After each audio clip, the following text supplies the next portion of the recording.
is that I want to thank and appreciate the Kakamega County government in the efficiency and the swiftness that they moved to engage my branch officials to ensure that the county does not go into industrial action to disrupt service delivery to our people. We want to thank Governor Honorable His Excellency Gov Barasa with his technical officers for ensuring that service delivery in this county is not disrupted if the strike was to begin. We issued a strike notice demanding that we wanted our 2017 return to work formula to be implemented by all county governments and state corporations. And in that return to work formula is what my brother has enumerated very clearly. One of the key issues was increase in the uniform allowance and the nursing service allowance. We also have the increase of the risk allowance from 3,850 to 5,000. And then we had the implementation of the salary that had been proposed by SRC of 2017.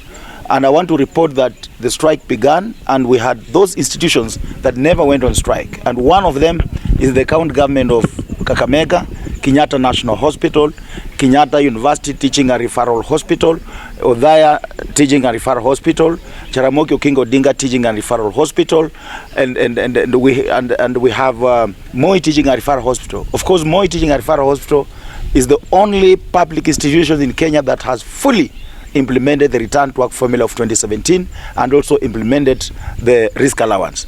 And therefore, as by Friday, we had about 15 county governments that were still on strike. And as I'm speaking today, 3 have had an agreement and nurses have gone back to work. That is Kitui, we have Makueni, we have Kitui, we have Makueni, and we have West Pokot. So those, and Kisumu, they have gone back to work. So I want to urge those that are still on strike now, about 12 counties, nurses are still on strike, to ensure that they enter into an agreement as fast as possible so that we have nurses going back to serve our members. I want to urge Kilifi County government plus my officials to fast track the negotiations that are ongoing. We don't want negotiations to take 4-3 days when these things are very straightforward. It's an issue of agreeing when do you want to pay. We as a union, we are flexible. Our members have been disadvantaged for many years, but you are flexible. You are saying we don't want to go back. Let us begin now as we move forward. And therefore, we want to thank those county governments that have moved to speed to ensure that no strike. A county like Marsabit, I want to single out Marsabit. Marsabit has come out very strongly, demonstrating strong leadership by the county government. And I want to thank Marsabit. And I want to thank those county governments that are not seeing what other counties are doing. I want to thank Kisumu. Professor Nyang' Nyong'o intervened himself and they had an agreement and the strike ended. So this is the way to go.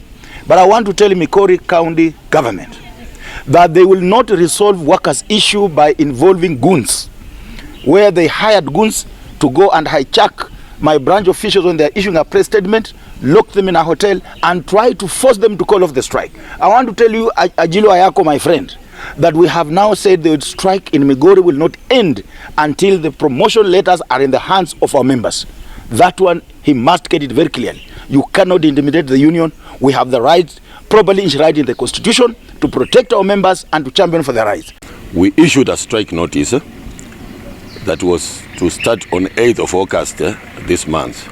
But then the government engaged us, the county government of Kakamega engaged us as early as possible so that we didn't now go on strike, because we discussed most of the issues that we had raised and agreed on how they will be implemented.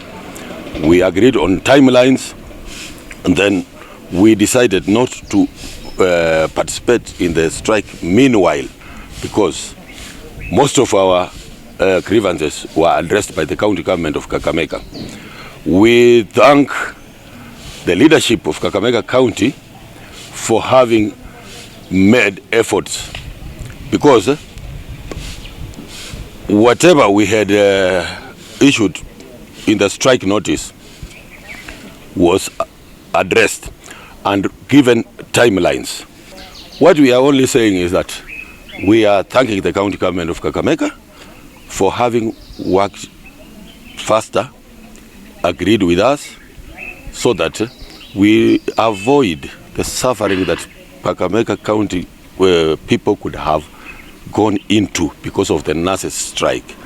We thank the governor, Gov Barasa.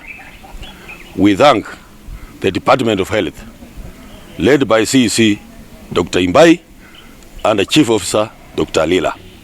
We say they worked faster and approached us so that we could agree on the terms, on the basic things.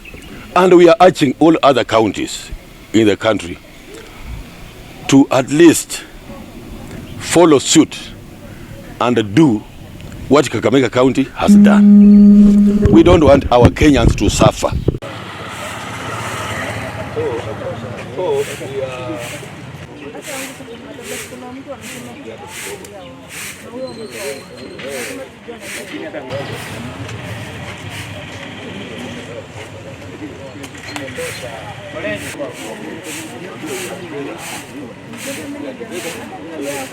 If you are ready, say you are ready. People to be whipped. We need people to be whipped. On the strike, in Kakamega County, we agreed with the